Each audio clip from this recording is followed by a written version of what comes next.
Welcome to the weekly 212th Men Cricket Podcast. If you're watching this now, Australia have retained the Ashes. If you're watching this now, the sun shines through Bott's veneer window. The sun wasn't shining much in Manchester. It's scuppered England's chances. We're here to reflect on that and everything in between. Good evening, Bot. Good evening. How are you? How are you feeling? Good. I'm over it. Made your peace of it. I think I was over it. I think I made my peace Saturday evening. It felt like when you looked at the forecasts, Sunday was done. I was pretty sick of doing my best meteorologist impression. Yeah. Weather apps took a bashing, didn't they? This week? And what was your go-to?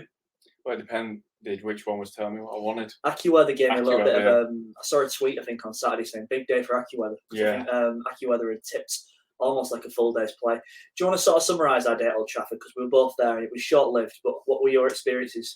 Yeah, we made our way over there about 12 o'clock. I must admit, when the play was announced and we got the taxi across. We had different journeys there, didn't we? And we got to the ground. It felt like there was a real buzz.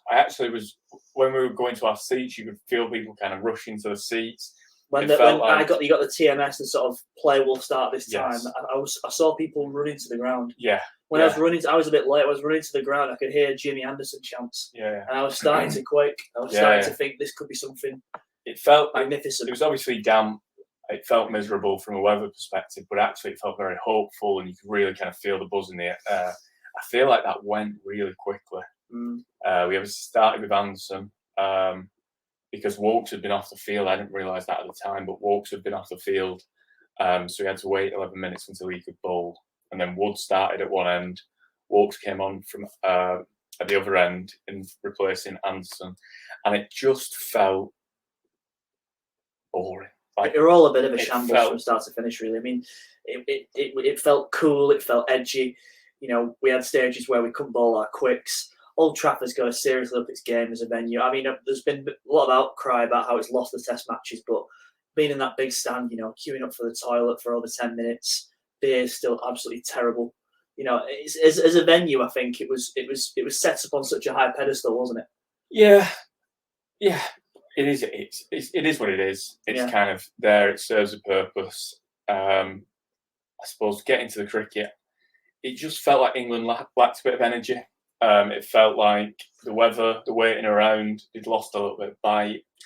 There was a bit of controversy, mild controversy, in the fact that they could only bowl the spinners for the majority of the session that they played. Yeah, I mean, it was never ideal for England, wasn't it? We always said at the start of this game that we said by day one, you know, we're going to have some serious weather problems here, aren't we? And Phil Tufnell rightly said on TMS, when you're a player and you're in the field, not that I would know that, of course, but going off an ex-professionals broadcasting, it's always in the back of your mind. Yeah. And it felt to me on that day 4 when we were there at Old Trafford that England knew that time was against them. Yeah. And I think that added a little bit of pressure. I don't think we were quite there with the bowling. You know, we didn't see a whole host of chances. Crawley had a half chance, didn't he? I think off Joe Root, which it flew past him. It was pretty unachievable in that matter. And then we pick up a bonus wicket for Labuschagne, and then the rain comes in, and it kind of we never really came back from that. We never got back on the field after that, I don't think, do we? So, you know, disappointing. The rain set in. Australia on the ropes, and I think, you know, with an extra half day, maybe day, England sure to go on to win the test match. 2-2 to the Oval. England were in the ascendancy. Australia were really rattled days 2 and 3. But you don't beat world-class sides like Australia are in 3 days. You don't get to dictate when you beat them, do you? No. So what's your overall kind of feelings when it comes to Australia retaining the Ashes? Well, I've seen a lot of things been bandied about that, you know, the English are bad losers, not bad losers, but, you know, that they always seem to cry if the conditions aren't working out for them. I think you've got to be a little bit lenient to that. I think you've got to look at it. I think England are going to be massively disappointed because they knew full well that they were well and truly getting themselves back into this series. So, you know, the fact that Joe Root comes out and says, you know, I don't know why we don't play a test till 10:30. You know, the fact that, you know, who else said something, you know, various other players have come out to me and proclaimed the disappointment. I think even an Australian should probably come out and look at it and go, they've a right to feel aggravated. There's a bit, you'd expect some sort of emotions come out of that game, wouldn't you? When you put a lot of effort into it. So they've been 3 grueling Test matches up to now, and to be so on top with this 4th Test match, and obviously to be undermined by the rain, I can see why they're significantly disappointed. I don't feel it's just England that sort of will point towards what could you potentially do in this scenario in order to factor a result. I think there's a wider question, obviously, about maintaining Test cricket and allowing Test cricket to evolve, without obviously, by throwing suggestions in there without coming across as maybe sore losers. Yeah. We'll obviously come on to solutions to the rain later on in the podcast. But there was 2 halves of me that were really battling, particularly on Sunday when I was listening to the interviews. There was one half of me that said, rain and cricket go hand in hand, particularly in the English summer. We can all have a bright idea, but ultimately this is kind of the game that we play. The other half of me was kind of agreeing with what you're saying and saying, cricket doesn't need to innovate. Test cricket, we've seen England decided to play in a new way, evolve the game in that respect, try and make it more entertaining. And Test cricket doesn't always help itself in terms of making sure that the viewers, the spectators, the result is it's that famous kind of thing of Americans are absolutely perplexed that you can play 5 days and still get a draw. Well, in some ways that is cricket, and we'd like that to remain. We'd like there to be still draws in Test cricket as part of it. But taking the elements and the weather out of that as much as you can is something that I think that cricket needs to evolve with.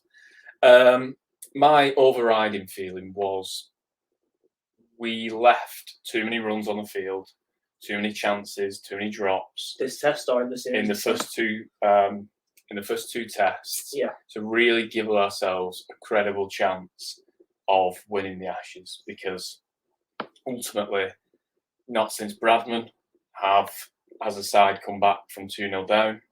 The odds are always against you. The odds are against you. Yeah. And I think someone said the other day, might be quoting this wrong, that when it was last done, people were playing timeless tests. So in some ways, rain wouldn't even come into it. So we can't. I don't think England can be too bitter. However, I do think that there are questions around how to innovate the game further. Sure, I think there's still incentives in this series, but I don't buy the fact that obviously, Australia retained the Ashes and all of a sudden, that's it. We still, the Oval is still a very much important test. I know we're going to go on to the Oval soon, but the incentive here is clear, and I've seen it, and people might not admit it, but people will know it. Pat Cummins wants to be the first Australian captain to win a series in England since 2002, is it? Yeah. England want to preserve that record. Yeah. There's a chance for both of those to be met in the last test. So it's very much still, I've heard people say this has ruined the series. Yeah. It's still been a huge win for Test cricket, this series. I do. I think it's a huge win for English cricket. Like, if we take a look, I know that I kind of quoted the Rolling Stones, you can't always get what you want, but sometimes you get what you need. And that's almost what this series feels. It hasn't been the 2005 crackerjack series that everyone expected. To me, that always felt a bit premature, those claims. However, if we think of the doldrums of the Root years, this is a far cry from that. We've gone toe-to-toe with Australia. We beat Pakistan earlier, away from home earlier in the year. Yeah. This is massive, really. We've got a clear direction. If we were still lagging around, doing what we were doing on the Root and Silverwood, nothing personal to them, we'd be worrying about what happens after Broad and Anderson. Completely agree. Yeah. We'd still be relying too much on Root. We'd probably still be burying Stokes into the ground, needing him to be an all-rounder. Yeah. And we've actually found a direction for English cricket. Agree. And so just to finish that point is, I don't think that we've saved Test cricket by playing the way that we are. However, I think that we've got a clear direction in how English are going to play Test cricket, and that will be brilliant for English cricket, is if we continue to take on the mantle and play like this. There's so much to unpack, there really is, and it's really well put. I think you look towards the future there. England have got India coming up in the winter, something to look forward to. I'm excited to see how this team will approach a series in India. Yeah. They're going back to Pakistan. Yeah. I think maybe there's some home stuff next year. I think with Sri Lanka and West Indies, which is probably another side to Test cricket. But going to Pakistan, I think that's good for momentum. It's good for Pakistan to rebuild their sort of passion for Test cricket. Yeah. But you're absolutely right, and I think even whatever happens in the last Test, if England lose the last Test, I think as an England fan, you've got to ask yourself, are you happy with this brand of cricket? Are you happy with the variance you're seeing in positions? Because you're right, it's no longer the Joe Root show, the Jimmy Anderson, the Broad show. We're seeing, you can actually, more so than Australia, because I think Australia have got their own questions to answer soon, is you can see continuity in the team. I look at Harry Brook and the way I got asked a really interesting question, actually. A friend of mine said, do you think Bazball will die once Stokes retires? And I feel like it's an Owen Morgan thing. I feel like the seeds will be planted and left, and the next captain will inherit the same sort of identity as Stokes has done. You see the way Brook conducts himself in the media. Yeah. He was prodded a little bit about how he played Nathan Lyon. He went, well, if there's a good ball to be hit, I'll beat him on the ground. Yeah. And it's not arrogance to it. It's kind of, Bazball has not just been a slap happy form of cricket, or it's not just been an expression to go out there and slog. It's also an expression of confidence and a belief in yourself. And we're seeing that now with the leaders. Ultimately, what hopefully we'll see is, continuity with the bowlers. We've seen Josh Tongue. We know there's other people knocking on the door there. Yeah. Matty Potts demonstrated himself well. There's every reason to believe that England can continue to snakeskin this. Yeah, and it's having influence around the game. But I mean, we can put aside, maybe some challenges with countries like the West Indies are having. Countries struggling to get Test status, less countries playing less games. We know that's a problem. We can put it to one side, but we're seeing, the way Pakistan bat against Sri Lanka, we're seeing the influence start to rub off. And it is really interesting. And it's writing a new chapter for the format. Yeah, definitely. And it is really interesting that Pakistan, one team that have had their fingers burnt by this new approach by England, have taken it on and are playing very similar cricket now against Sri Lanka. Mm-hmm. And I know that Glenn McGrath said in the media this week that if Australia is to go to the Oval to win the Ashes, they need to match England now. Almost the defensive cricket has made sure that they've retained the Ashes. Yeah. Now they need to switch tactics and be aggressive to win the Ashes. So it shows that with likely better weather, they're probably going to come up against a similar challenge. England will be buoyant, won't they? Yeah. Both teams here have a lot to play for. Australia want to win the Ashes for the first time, and England will be smarting from what they feel is really unjust, that the rain's kind of taken away. I mean, not every cricket fan, I don't think the Australians, if I was in the Australian shoes, I would be more than happy to retain the Ashes. I think another favourable podcast of ours gave the scenario that England somehow win at Brisbane. Yeah. They then go on to win at where's the second test usually held at Adelaide. Yeah. And then Australia pull one back at Perth, which is very likely, and then it pisses down on Boxing Day. I think we'll be dancing around that Christmas trees. Yeah. It'd be brilliant. For sure. Yeah. So, you've got to look at it from both camps, which is why I was trying to almost cut, England a little bit of slack with like Root's comments and things like that. There's a clear frustration there to what's been built up. I think if we want to, we've done podcasts in the past, haven't we, Bob, where we've looked at obviously modifying Test cricket if possible, allowing it to sort of thrive in a futuristic world.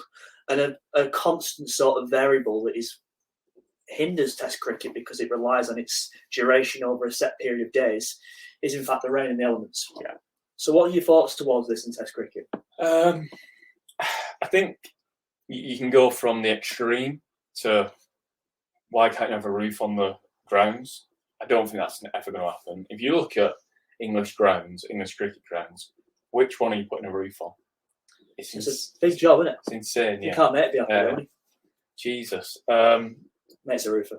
You'd need some money. Wouldn't you, to invest in it? Well, your stadiums are actually, in fact, very much the Australian model, the sort of hybrid grounds that are adequate for both cricket and Aussie rules and things like that. They've only got one with the roof. Which is the Optus. Yeah. That's the most recent stadium, isn't it? So it's built for that reason. It's like Millennium Stadium kind of thing. And it's an Aussie rules stadium, from my understanding. So it's not. So it's Aussie rules first cricket second. Yeah. What's going on with the WACA? Are they redeveloping that?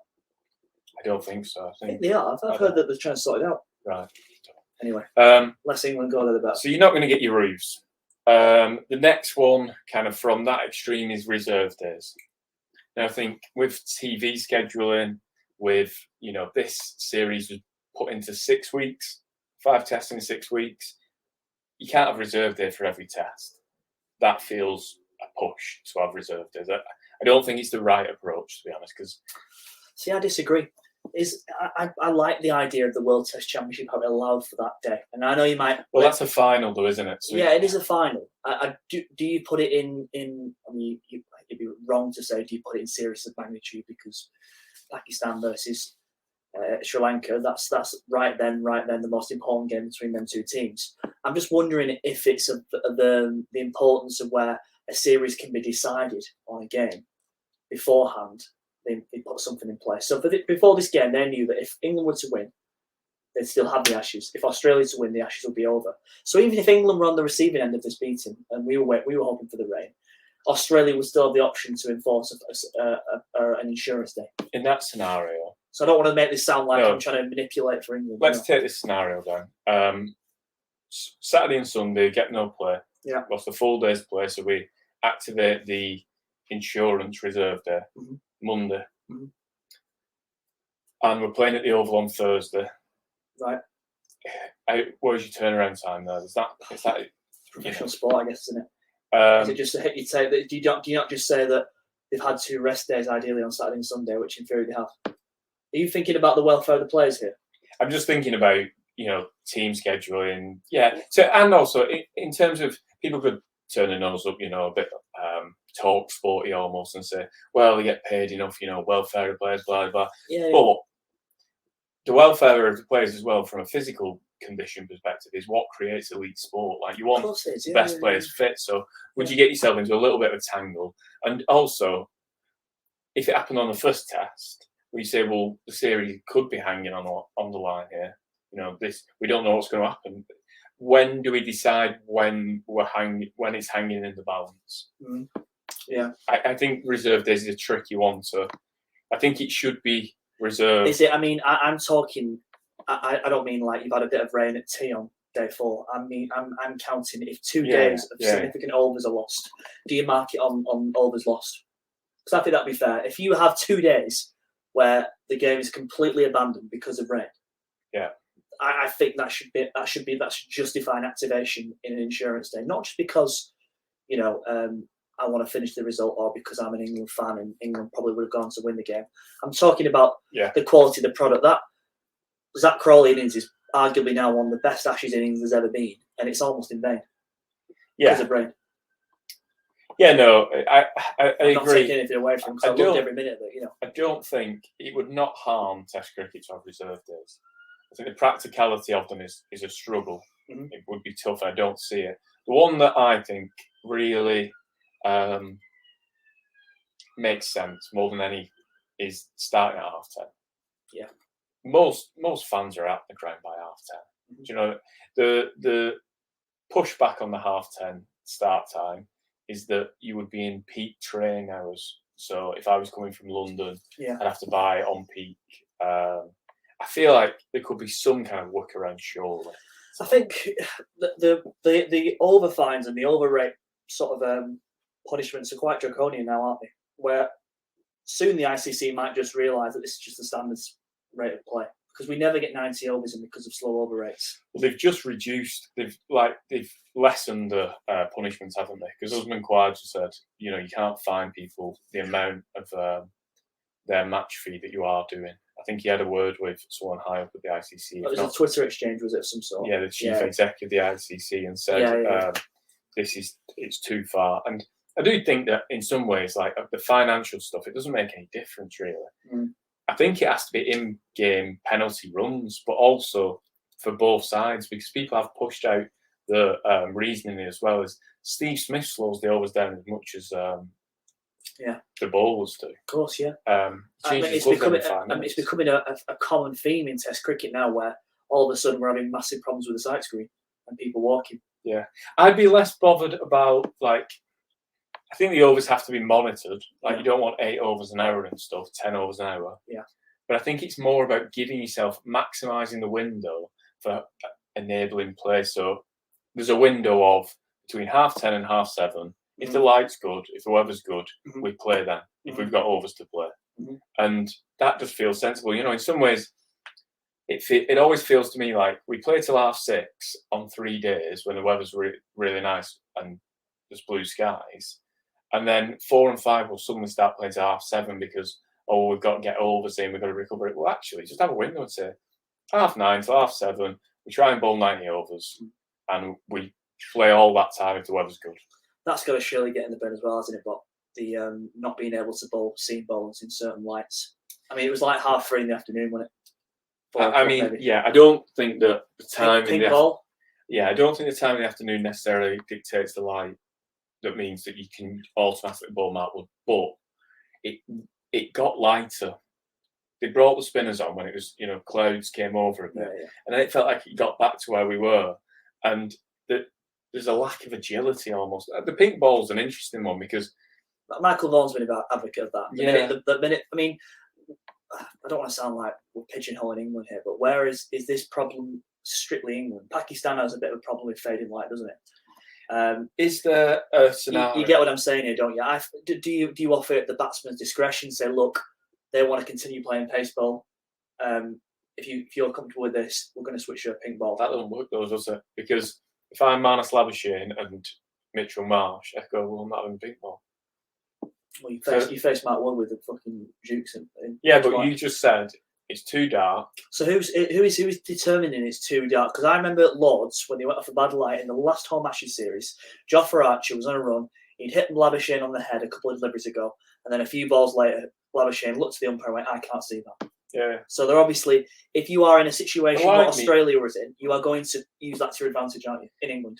The light meter determines it. You take a reading, don't you? Now, whether you should have a standardised reading that this is I don't know how light meters work, but under 3.5. You see a epoxy piece of gear, aren't I? Yeah, under 3.5, no matter where you are in the world, that's the light that you go off at. Under 3.8, you can play with a pink ball or something. Maybe you have it like that. But I think the problem you could have with the pink ball is if movement, it's harder to play. Like it notoriously goes around corners. Do I not just, if I'm a batsman, as soon as we move to the pink ball, I start saying to the umpire, like, do we need to go to a red ball? It's still too dark. You just end up in the same situation where the batsmen just keep on putting pressure on. Yeah. I think you need something that it seems like light from an outsider's fan's perspective in the crowd. Yeah, it's still pretty subjective, and you need a little bit more objectivity, a little bit more science. So that, do you know when I see the DRS screen? Yeah. And I understand that 3 reds. I can see those 3 reds. I understand why that's out. Mm-hmm. Or when I see the replay of the Stark's foot on the boundary. Yeah. And also within those things, you can actually hear the umpires talking to the umpires in the crowd, can't you? You know, there's the Sky Sports and all that. The third umpire is Mike. Sure. Do we need to get to a situation where the crowd are talked through the light? This is where the light is. Potentially, These are the rules. Yeah. A little bit more around it rather than it feels a bit cloak and daggers at times. What to do there for sure. Moving on. So just to, I suppose, there's been a lot of controversy. There's been a lot of navel gazing about the rain. There's been a lot of wishful thinking around England's performance and what it could have led to in otherwise different circumstances. However, it feels like there's a lot to take from this match. Crawley's score, Bairstow's score, Ali's contribution with the bat. Yeah. Is this another kind of tick in the box that this management are doing the right things, picking the right players? I think for sure. I think what has been for me. I mentioned it earlier in the podcast, but the biggest take from Bazball is not the style of cricket. It's more the self-belief in the abilities of players. Yeah. And I think the most impressive thing I've seen about Bazball is the ability to bounce back from this Test series 2-0 down, and all in vain with 2-all. Let's be honest. Do you know what I mean? And trusting the decisions that they're making, and standing behind them. Moeen Ali at 3. I don't think I ever saw anyone tweet that it was a good idea. No. But the guy's put his hand up. And I've been critical of Moeen Ali before and questioned his intentions on Test cricket, but he's obviously put his hat in the ring, and he did a really stellar job, I think, on during there. So it's all of these things are embodying what's good about the current setup. Yeah. Even Bairstow coming out and giving a bit back to the to the public, to the media, saying you need to cut me some slack. This is the first time I've properly wicket kept in so long. Do you know what I mean? We're creating big personalities, and the team is full of them. Yeah. And I think while that's the case, people will always be engaged in those characters. These characters will make people switch the TV on, won't they? Yeah. Yeah, my takeaway is, one, Crawley's probably around to stay. For sure. The real thing that I think the team management always saw that we potentially kind of overlooked at times is, if you can play Stark and Cummins like Crawley's shown he has done in Australia and in England, you've obviously got something at the international level. Yeah. And if you just keep on pushing and pushing away, smoothing those edges, you might get a real good quality test opener. So I think that faith they've shown is important and justified. It was really well put by loads of the pundits, I think, on TMS and on Sky. Crawley will play 5 test matches, 3 test matches at the home summer or abroad. Yeah. He will nick off for 12s, 27s.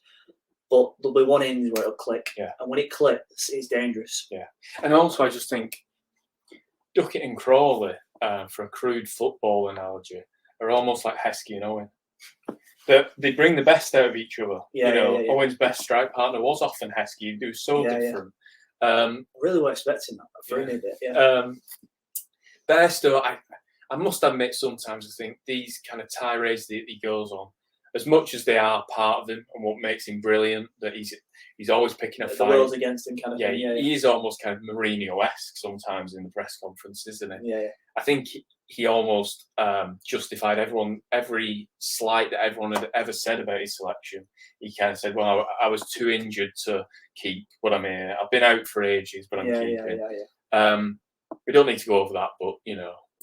I raised a smile at it though, did you? Yeah, I don't mind. You've got to have characters in the game. Sure. And then finally, I think the Moeen Ali selection really shows that the balance that we're going to have to go with in the post-Stokes all-rounder years. Stokes is quite clearly not going to be an all-rounder. We'll probably be able to get away with it in India, because we'll need spinners over there. Root can come into his own and play a bit more of an all-rounder role. You'll balance your team differently. Yeah. We can probably go... Probably see Rehan Ahmed make another bout there. Yeah. Might be able to keep Moeen on for a bit as a squad player. You've got Liam Dawson who can bat. Yeah. We have spinners who can bat. So I think that's... Lots to look forward to with that series. I'm looking forward to it a lot, yeah. We can definitely get that balance through that series. Sri Lanka and West Indies, we can probably do with 4 bowlers next year. We don't need to worry too much about that. But then there will be the question of, how do we balance the side with Stokes as a batsman there? And I think we've started to see that you need another all-rounder inside for it to really work, particularly when you've got 95-mile-an-hour bowlers like Mark Wood. Yeah. So I think that it was a game where everything started to come together even more. The jigsaw pieces were coming together. Everything was getting answered. And although we haven't won, there are successes from that. Do you know what's been really interesting? England have still had bad luck with pace bowlers. We could get a scenario next summer where we target Sri Lanka and the West Indies with pace, and we have a situation where all of England's quicks are available for selection. I think that'll be a really interesting era of baseball. Yeah. Archer, Woodstone, that would be a miracle. I'll take something back. I think the most impressive thing about baseball in the Ashes has been the self-confidence of players. I think England's ability to take wickets, despite obviously not finishing the job here, has been fantastic. Yeah. The innovative ways, they seem to, in times of where Australia have done this well as well, where at times where the opposition is getting away from them, they've found inventive ways to pick up wickets. Yeah. It's very distant, and I mean this in the nicest possible way from Root's days of captaincy. Stokes has all sorts of quirky ideas with his fielding changes, and that itself will evolve Test cricket. Yeah. But remember last year when we had something like 7 slip fielders and everyone was like sending screenshots and going, "Oh my god!" I think a year on we've all probably mellowed a bit and thought, "Well, no, this is how we collect wickets." Yeah, it is. And almost, if you look at this series, who's the highest wicket taker? It's Broad. Yeah. Woakes has been a revelation since he's come in. Wood has been a revelation. Mm-hmm. Robinson has taken wickets, although he hasn't bowled at his best. Yeah. And Ali and Root have chipped in from a spin perspective. And Anderson has almost been sidelined. He got 4 wickets in the series. So, one, what does that tell you? We're no longer relying on the crown jewels of Anderson. 2, we're sharing the load, which means we're not reliant on those players like we once were. Yeah. And we're finding different ways to do it. Broad hasn't bowled like he would have ever done in his career, banging it in with a almost, Harold Larwood style field. But yeah, it's testament to the imagination of this side, really. Where are we at with Jimmy? There's been times where it's really got me down watching Jimmy in this series. I'm seeing a lot of grunt and a lot of labour go into his work, but for whatever reason, it just doesn't seem to be clicking for him this series. And it's sad, I mean, the guy's 41, I think, in a matter of days or something, and he's forever a legend. And it's good to see him get Pat Cummins' wicket in the first innings, and really could see the relief in his face. But where are you at with Jimmy Anderson? It's a 50-50 decision, I think. It's a head and heart one.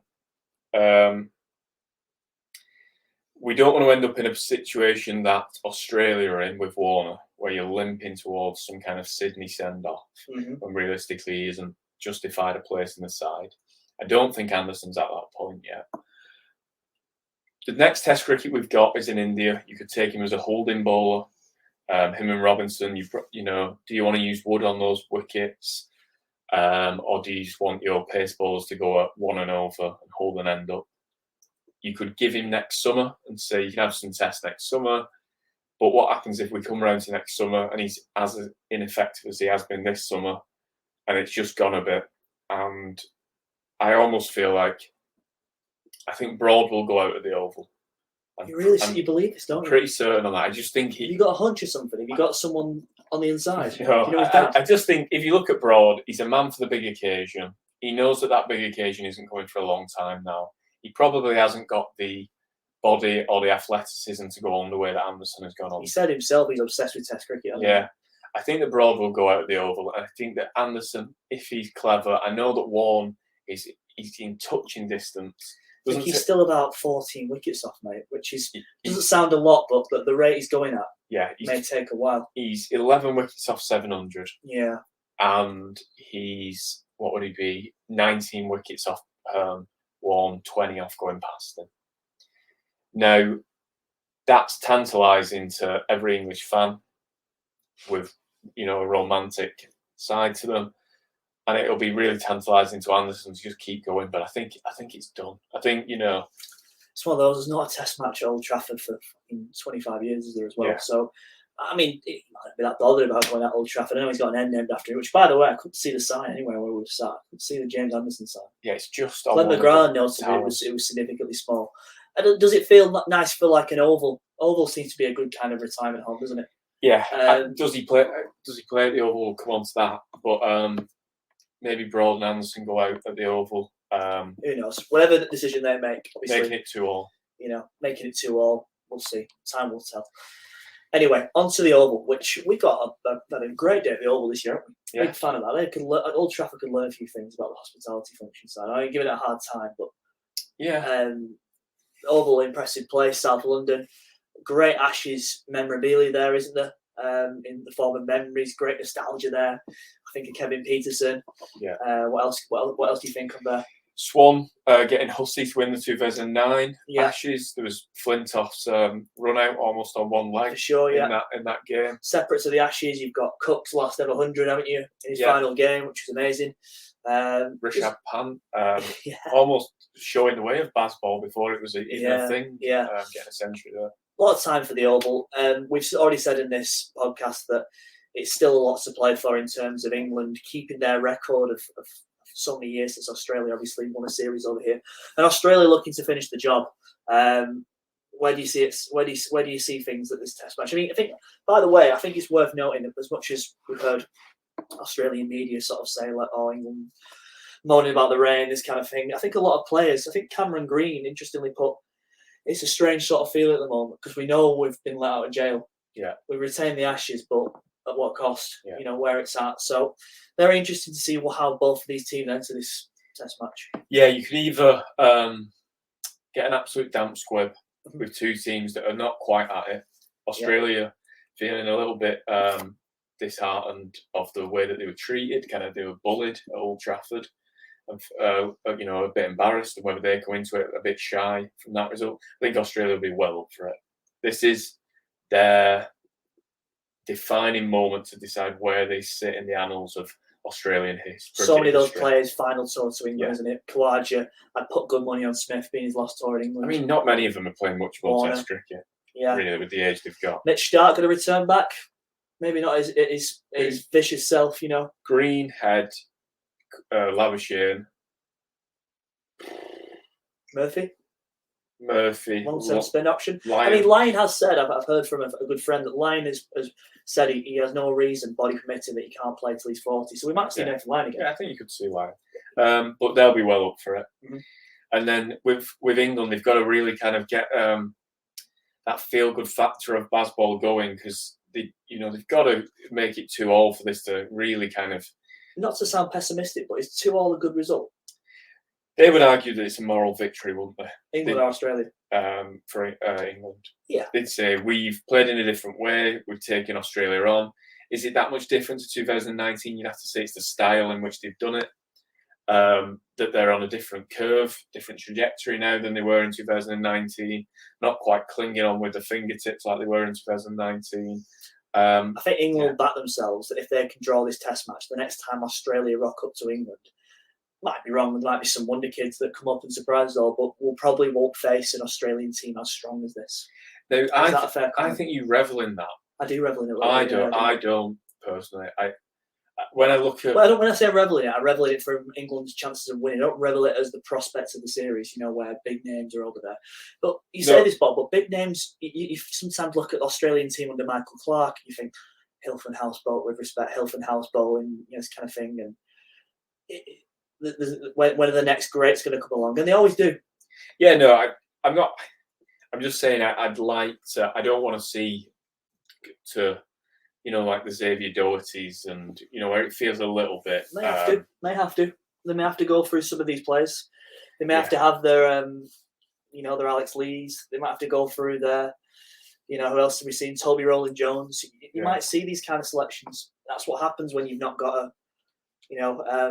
cemented team in place. Yeah, I don't want to see the absolute demise of everybody. You might not see us get whitewashed in Australia, so I don't think we're too downhearted about this. And I think that this approach will give us a better chance of competing in Australia. I've wrote that off already. I'm looking forward to the next one over here.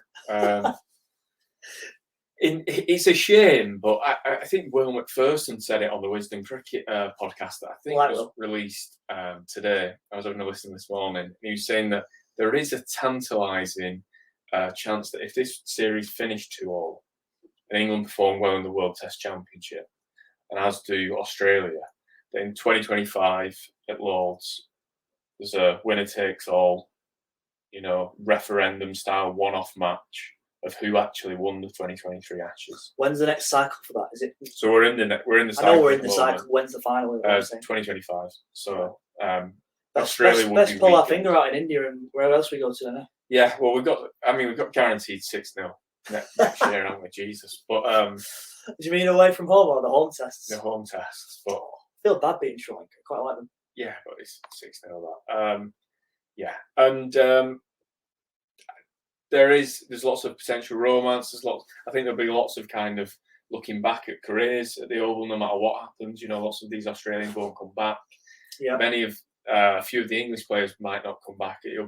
For many of them, it's probably their last Ashes home series. It's just simply, mate. It's just an end of a chapter in the ever-going story of the Ashes, which we love.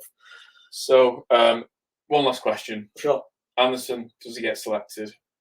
I don't think he does. I think they bring Josh Tongan. I do. I feel I've seen a few Twitter things knocking about.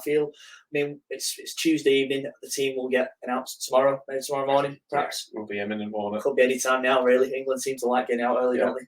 I think they'll bring Josh Tongue back in. I think they like what they saw at the Lords, didn't they? You'll see. I don't know if Woke's fit. Well, there's talk that Woke's had a niggle at Old Trafford. Yeah. You want to get him on the field just because of the bounce he gives you at number 8. Yeah. I would not be sentimental at all. I'd bring Tongue in for Anderson. Yeah. Try and keep Broad, Wood and Wokes on the field as they've been our best bowlers for as long as possible. Give them one more test and give them a large break now after this game. Wood doesn't need to play till the World Cup.